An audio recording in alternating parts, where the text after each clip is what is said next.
aku Tirza Pang and welcome back to Youth News. Hari ini aku bakal nyampein news untuk 1 minggu ke depan.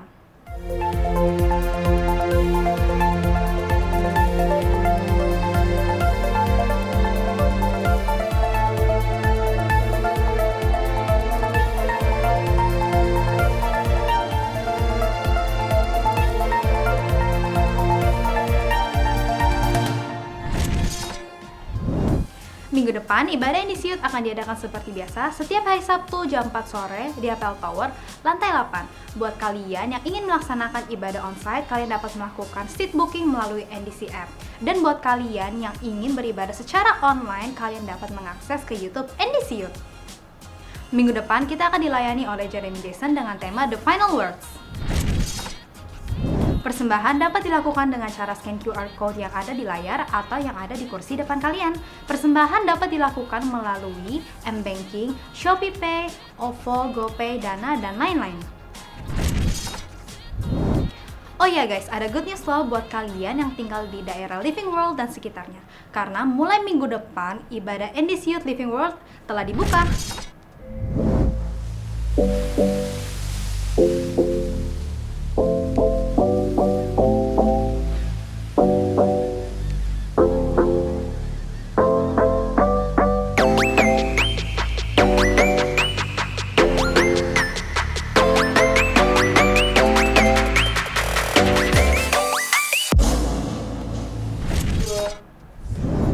Sekian news kali ini, stay safe and God bless you.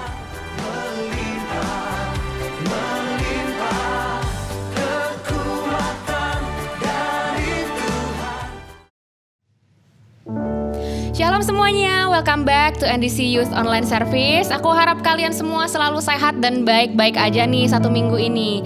Sekarang yuk mau sama-sama kita siapkan hati kita mau datang sama Tuhan dan kita mau menyembah Dia. Terima kasih Tuhan, terima kasih Bapa, kalau kami boleh berkumpul kembali bersama di sini untuk sama-sama memuji dan menyembah nama-Mu. Biar kiranya Tuhan, pujian dan penyembahan yang kami naikkan untuk-Mu bisa menyenangkan hati-Mu. Terima kasih Bapa untuk berkat-Mu selama 1 minggu ini. Engkau sungguh luar biasa Tuhan. Terima kasih Bapa, kami siap dan memuji menyembah nama-Mu Tuhan. Terima kasih Tuhan. Hanya Engkaulah bagian terbaik dalam hidup kami.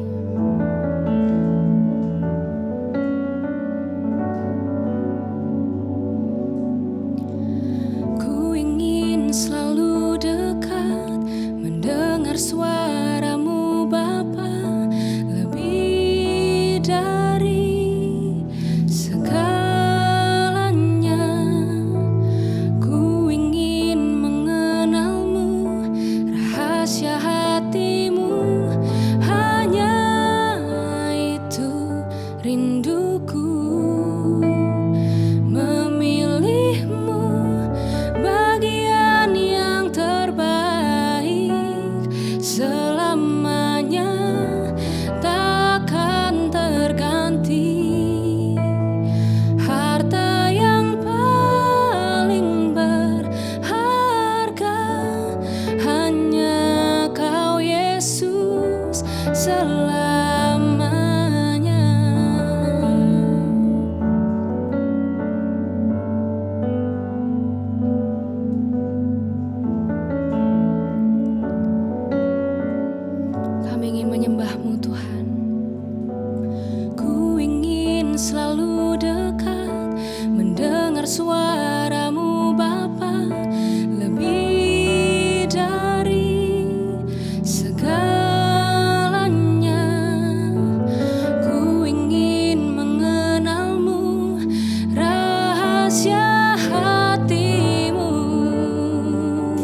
kasih itu kasih setiamu, penyertaanmu.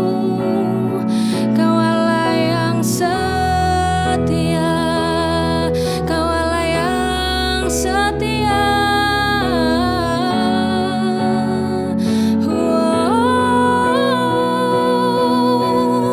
Terima kasih Yesus untuk kebaikan-Mu. Kau tak jemu-jemu di sisiku Tuhan. Terima kasih Bapa. Haleluya, haleluya Tuhan. Sama-sama katakan, memilihmu bagian yang terbaik, selamanya takkan terganti. Harta yang paling berharga hanya Kau Yesus selamanya. Memilihmu bagian yang terbaik, selamanya takkan terganti.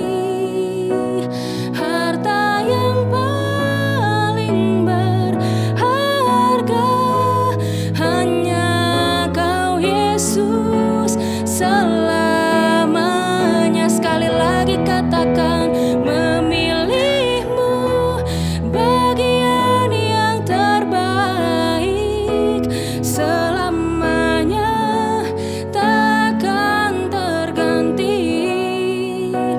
Harta yang paling berharga, harta yang paling berharga, satu yang paling berharga hanya Kau Yesus selamanya.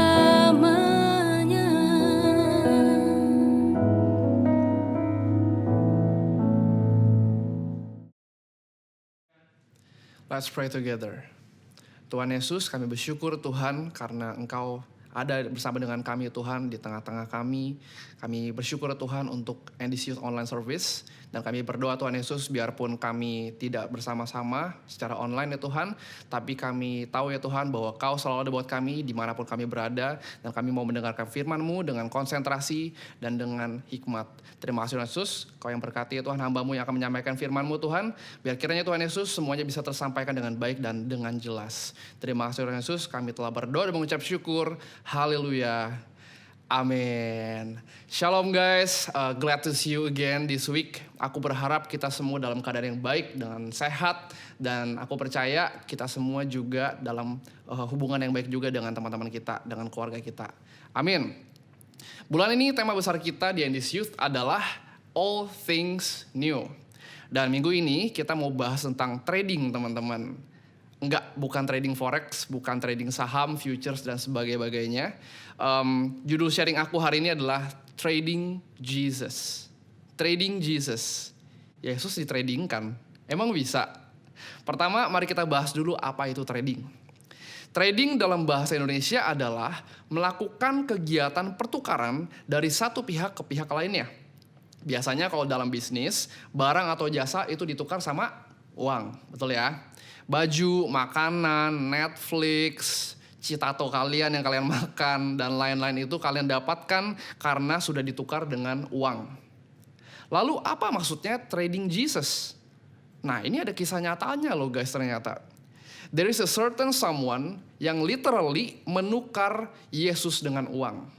Coba siapa teman-teman semua? Betul sekali. Yudas Iskariot. Salah satu dari 12 murid Yesus yang Yesus sangat kasihi sebenarnya. Nah, sekarang kita akan sama-sama baca di Alkitab kita ya. Matius 26 ayat 14 sampai 16. Yuk, kemudian pergilah seorang dari ke-12 murid itu yang bernama Yudas Iskariot kepada imam-imam kepala. Ia berkata, "Apa yang hendak kamu berikan kepadaku supaya aku menyerahkan dia kepada kamu?" Mereka membayar 30 uang perak kepadanya. Dan mulai saat itu, ia mencari kesempatan yang baik untuk menyerahkan Yesus. Nah, di sini kita melihat bahwa Yudas siap untuk membuat kesepakatan, ya kan, dan menukar Yesus dengan 30 keping perak. Yudas, seorang murid yang dikasihi Tuhan, setiap hari bareng sama Yesus, melayani bareng-bareng. Orang yang dekat sama Yesus, tapi dia siap untuk menukar gurunya dengan 30 keping perak. 30 keping perak ini menjadi prioritasnya Yudas pada saat itu. Oke? Jadi prioritas Yudas adalah harta, uang, 30 keping perak. Nah, sekarang kita akan flashback sedikit ke beberapa saat sebelum rencana pengkhianatan Yudas tadi. Tapi sebelum kita baca bareng-bareng ayatnya, aku mau menjelaskan sedikit nih bahwa konteksnya di sini Yesus baru saja memberitahukan kepada murid-muridnya bahwa dia akan diserahkan kepada yang berwenang untuk disalibkan. Oke, jadi Yesus sudah tahu nih sebelumnya bahwa dia akan disalibkan. Nah, dia akan ditangkap gitu. Nah, dia memberitahu setiap murid-muridnya pada saat itu bahwa aku akan disalib. Jadi dia udah tahu. Nah, di saat yang bersamaan, imam-imam dan tetua Yahudi juga mulai merencanakan penangkapan dan pembunuhan Yesus. Jadi di sini Yesus sudah tahu bahwa dia akan disalibkan ya teman-teman ya. Nah, sekarang kita baca sama-sama. Di Matius 26 ayat 6 sampai 13. Ketika Yesus berada di Betania, di rumah Simon si Kusta, datanglah seorang perempuan kepadanya membawa sebuah buli-buli pualam berisi minyak wangi yang mahal. Minyak itu dicurahkannya di atas kepala Yesus yang sedang duduk makan. Melihat itu, murid-murid gusar dan berkata, "Untuk apa pemborosan ini? Sebab minyak itu dapat dijual dengan mahal dan uangnya dapat diberikan kepada orang-orang miskin." Oke, stop di sini dulu. Jadi di sini ada seorang perempuan yang dengan rela mencurahkan minyak wangi yang mahal ke atas kepala Yesus. Lalu murid-muridnya protes, ya kan? Mereka bilang, minyaknya mendingan dijual aja, ini kan harganya mahal. Dan uangnya bisa dipakai untuk membantu orang-orang miskin. Dan ternyata guys, setelah aku cari tahu, minyak wangi ini biasanya diberikan kepada orang mati. Jadi di sini kita bisa menarik kesimpulan bahwa perempuan ini seperti memberikan penghormatan kepada Tuhan. Karena jadi Tuhan baru ngasih tahu tuh bahwa dia akan disalibkan. Nah, perempuan ini memberikan penghormatan kepada Tuhan Yesus yang sedang menuju kematiannya. Dia memberikan minyak wangi yang mahal itu karena dia memprioritaskan Yesus di atas segala-galanya. Bahkan di atas uang yang akan didapatkan kalau misalnya dia menjual minyak wangi itu. Oke, dia memprioritaskan Yesus. Sementara murid-muridnya tidak mengerti dan fokus pada nilai dan harga dari minyak wangi itu. Nah, bagaimana Yesus meresponi murid-muridnya? Kita lanjut baca ya, dari ayat 10 sampai yang terakhir. Tetapi Yesus mengetahui pikiran mereka lalu berkata, "Mengapa kamu menyusahkan perempuan ini? Sebab ia telah melakukan suatu perbuatan yang baik kepadaku. Karena orang-orang miskin selalu ada padamu, tetapi aku tidak akan selalu bersama-sama kamu.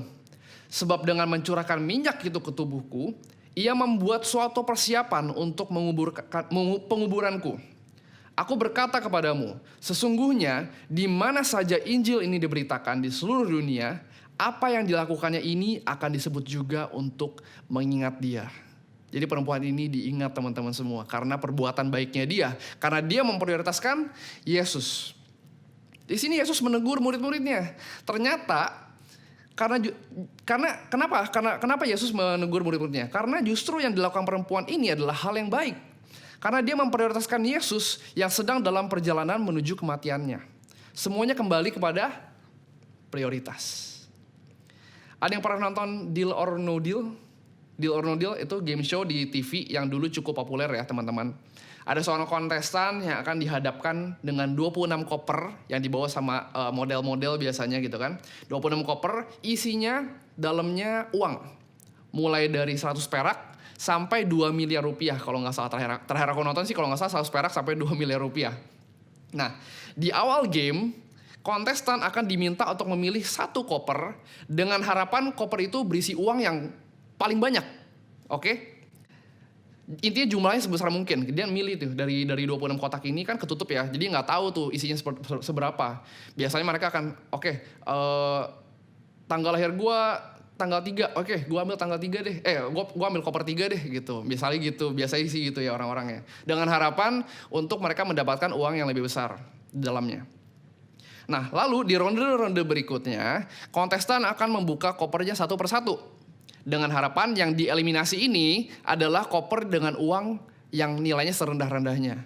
Jadi kalau misalnya dibuka ternyata 100 perak, dia seneng dong. Berarti artinya kemungkinan dia mendapatkan uang lebih besar di dalam kotak yang udah dipilih, itu lebih besar juga kemungkinannya, ya kan? Nah, di akhir setiap ronde akan ada seorang banker yang menawarkan kesepakatan. Berhenti sekarang dan bawa pulang uang dengan jumlah yang wajar, atau tetap bermain dan mungkin akhirnya membawa pulang uang dengan jumlah melebihi atau malah kurang dari yang ditawarkan banker. Ngerti ya sampai sini ya? Dulu aku sering banget nonton ini sama keluarga. Nontonnya deg-degan gitu kan ya. Cuman apa hubungannya game ini dengan Yudas tadi? Kalau diibaratkan seperti game show tadi, Yudas yang awalnya memilih mengikuti Yesus, di titik itu telah memutuskan untuk mengambil penawaran dari banker. Aku ulang ya. Yudas yang awalnya memilih mengikuti Yesus, di titik itu telah memutuskan untuk mengambil penawaran dari banker. Yang memutuskan bahwa 30 keping perak itu akan lebih baik daripada apapun yang akan Yesus sediakan buat hidupnya dia. Ngerti sampai sini ya? Kita mungkin berpikir bahwa yang dilakukan Yudas konyol gitu kan. Menjual Yesus dengan harga hanya 30 keping perak. No. Kita gak akan pernah ngelakuin itu. Tapi pada kenyataannya nih, mohon maaf, most of us pasti pernah melakukan itu. Contoh pertama, kita menukar Yesus dengan kesibukan kita. Kita gak ikut circle karena kita sibuk kuliah, sibuk kerja. Kita gak mau pelayanan, bilang gak ada waktu buat meetingnya, gak ada waktu buat latihan dan sebagainya. Tapi di hari yang saat sebenarnya kita ada waktu luang, kita pakai untuk nongkrong. Bener gak? Kita juga sering kali gak saat teduh, gak baca firman di pagi hari, karena kita memilih untuk begadang main game sampai subuh, yang akhirnya membuat kita telat bangun, dan akhirnya buru-buru ke sekolah, buru-buru ke kampus, ke kantor. Boleh gak sih sebenarnya main dan nongkrong? Ya boleh banget lah, gak ada yang melarang itu. Tapi kalau sampai kita gak punya waktu untuk Tuhan, itu jadi salah. Oke, itu jadi salah. Contoh kedua, kita menukar Yesus dengan harta kekayaan. Banyak orang yang menghalalkan segala cara untuk memperoleh kekayaan, teman-teman. Bikin online store misalnya. Jualan barang bilangnya great original. Orang kalau misalnya dengar kata original kan udah kayak ini original gitu kan ya. Padahal sebenarnya itu istilah doang, teman-teman. Bilangnya original tapi ternyata itu sebenarnya KW1. Kan nipu kan itu kan.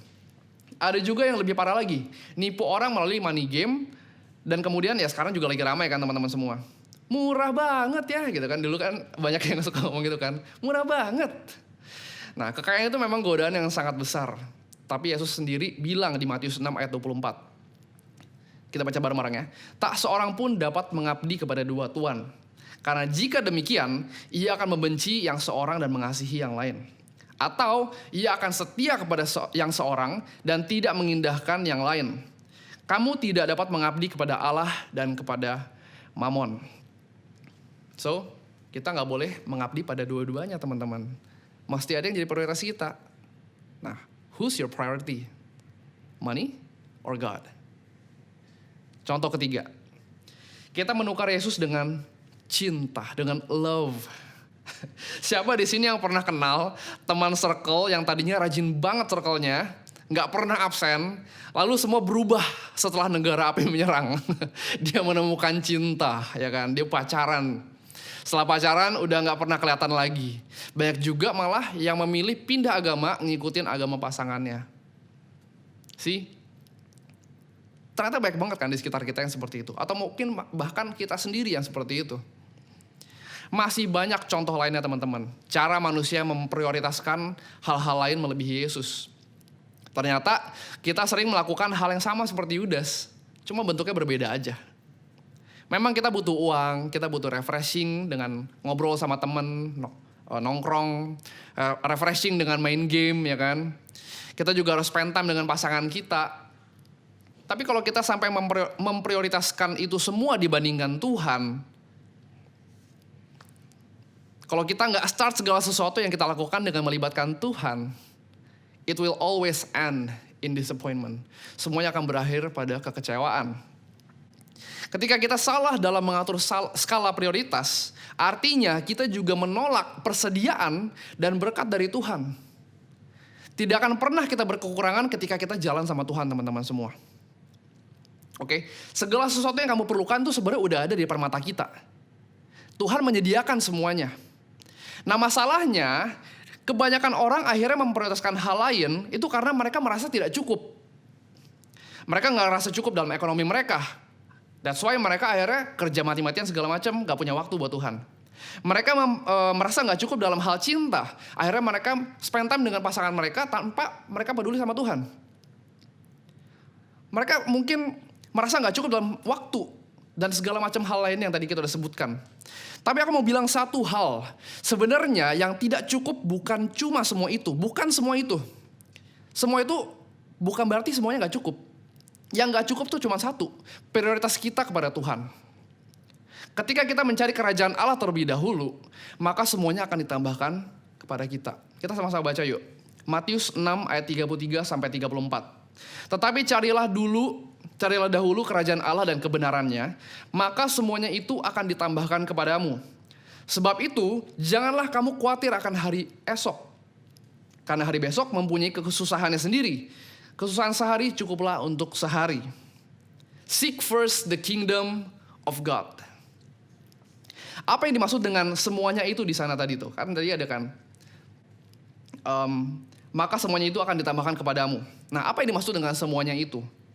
Itu adalah semua yang kita khawatirkan, semua yang kita streskan, kita pikirin. Uang, kebutuhan hidup, kesembuhan, hubungan kita yang sedang rusak mungkin dengan keluarga, dengan teman-teman kita, pekerjaan, sekolah, kuliah kalian, semuanya. You don't need to worry about your love life. You don't need to worry about your money, your family. You don't need to worry about anything. Kalau misalnya kita mencari dahulu kerajaan Tuhan. Seringkali kita lupa hal yang terpenting, teman-teman semua. When you seek first the kingdom of God and all its righteousness, everything will be added. Semua kebutuhan kalian akan disediakan sama Tuhan. Ketika kita taruh prioritas yang benar dalam hati kita, maka kita seperti sedang membuat pondasi untuk Tuhan menaruh berkatnya di atas kita. Aku ulangi ya. Ketika kita memberikan prioritas yang benar dalam hati kita, maka kita sekarang seperti sedang membuat pondasi untuk Tuhan menaruh berkatnya di atasnya. Di ayat tadi Tuhan bilang, carilah dahulu. Artinya, mencari kerajaan Allah adalah urutan pertama yang harus kita lakukan sebelum kita melakukan hal-hal lain. Tuhan dulu, baru yang lain. Nah, aku ada sebuah ilustrasi. Thank you, Ko Iwan. Ada Ko Iwan yang lagi bantuin barusan. Thank you, Ko. Oke, aku mau kasih sebuah ilustrasi. Ada 2 buah wadah di sini ya.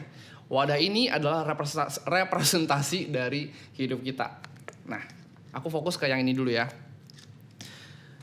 Ini adalah wadah yang berisi butiran-butiran tisu kecil yang udah aku persiapkan sebelumnya. Nah, butiran tisu-tisu kecil ini adalah representasi dari segala sesuatu yang kita pusingkan, kita streskan, kita pikirin, dan kekhawatiran kita. Misalnya apa aja? Uang, keluarga, pekerjaan, pendidikan, mungkin juga ada yang lagi sakit, atau mungkin keluarga lagi sakit juga, dan segala macamnya. Hal-hal ini penting, bukan berarti nggak penting ya. Selama ini dari tadi kita ngomongin tentang prioritas Tuhan, harus ke Tuhan, tapi bukan berarti ini semua tuh nggak penting. Pasti ada banyak banget hal-hal yang juga penting secara personal buat kita. Oke? Nah, semua ini kita masukkan terlebih dahulu sebagai prioritas kita nih misalnya. Jadi udah dalam duluan. Nah, kemudian tiba-tiba kita kepikiran, aku mau ikut Tuhan, aku mau memberikan diriku untuk dibaptis. Oke? And then abis itu tiba-tiba kita kepikiran lagi, kita mau masuk circle deh, aku pengen bergabung dalam sebuah komunitas. Masukin. And then abis itu kepikiran lagi, aku mau mulai pelayanan deh, aku mau jadi hypebus, aku pengen joget sama seperti yang ada di depan. Kemudian aku pengen singer, pengen nyanyi bareng-bareng buat memuliakan nama Tuhan. Oke, kita masukin lagi. Dia gak muat kan? Nah, sekarang kita coba balik prioritasnya. Nah, sekarang kita fokus ke wadah ini. Nah, wadah ini masih kosong. Dan kemudian kita balik prioritas kita seperti aku bilang tadi. Cari dulu kerajaan Tuhan, kata Tuhan kan. Oke, kita ganti urutannya. Aku mau ikut Tuhan, aku mau dibaptis. Aku mau masuk dalam circle, aku mau tergabung dalam sebuah komunitas, aku pengen aktif di gereja aku. Masuk lagi. Terus kemudian, aku juga pengen melayani, aku pengen jadi usher, pengen jadi singer, hype boost, lain-lainnya segala macem. Aku masukin lagi ya. Aku mau prioritisin Tuhan terlebih dahulu dan membuat pondasi dari Tuhan. Ini adalah pondasi kita, teman-teman. Lalu ada hal-hal lain nih yang juga penting. Tapi ketika kita mengurutkannya dengan benar, ini hal-hal penting yang lain ya. Ketika kita mengurutkannya dengan benar, Tuhan bilang, hey, keluarga kamu, ekonomi kamu, hubungan kamu yang rusak, your love life, mungkin ada saudara kamu juga yang lagi sakit, keluarga kamu yang lagi sakit, segala macamnya. Ketika kamu cari dulu kerajaan Tuhan, maka akan ada ruang untuk hal-hal yang lain. Priority determines capacity. Ketika kita meletakkan Tuhan sebagai pondasi kita bisa masukin hal-hal yang lain. Jadi muat, teman-teman. Apabila kita memiliki prioritas yang benar, Tuhan akan buat kapasitas kita menjadi lebih luas. Membuat kita bisa menampung semuanya. Aku gak tahu apa aja kekuatan kalian. Mungkin kalian sekarang sedang dalam keadaan yang sangat berat. Mungkin ekonomi keluarga kalian lagi turun. Gak tahu harus gimana. Mungkin ada hubungan-hubungan yang lagi rusak banget. Bingung perbaikiannya gimana, pulihnya gimana. Akhirnya kalian harus kerja mati-matian buat memulihkan ekonomi kalian.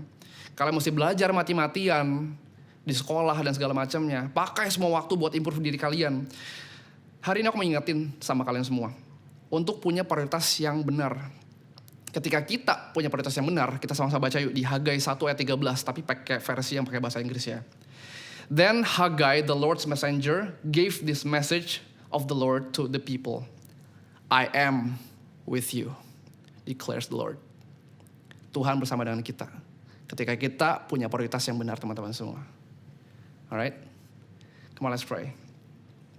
Tuhan Yesus, kami bersyukur Tuhan Yesus pada hari ini Kau telah mengajarkan kami, mengingatkan kami bahwa ada skala prioritas yang harus kami turuti ya Tuhan. Yaitu kami ingin meletakkan Engkau sebagai pondasi dari segalanya. Kami ingin Engkau be the center. Kami pengen Engkau ada dalam setiap musim hidup kami Tuhan Yesus sebagai pondasi. Sehingga kami bisa memperlebar kapasitas kami untuk menerima berkat-berkat-Mu yang lain ya Tuhan. Kami gak perlu khawatir Tuhan akan segala sesuatu ya Tuhan. Baik itu pekerjaan kami, pelayanan kami Tuhan Yesus, segala sakit penyakit, segala kesulitan ekonomi, hubungan-hubungan yang rusak ya Tuhan, segala sesuatu ya Tuhan, itu semua Kau yang akan bantu, Kau yang akan sediakan ketika kami seek the kingdom of God first. Kami percaya Tuhan Yesus, Kau ada bersama dengan kami, dan kami gak perlu takut. Terima kasih Yesus, sebentar kami akan selesai ya Tuhan, tapi kami tahu ya Tuhan Kau gak pernah selesai dalam hidup kami, dan kami percaya Tuhan Yesus, hari ini menjadi rema bagi setiap hidup kami ya Tuhan, dan kami belajar sesuatu. Terima kasih Tuhan Yesus, kami telah berdoa dan mengucap syukur. Haleluya. Amin. Oke, God bless you and see you next week.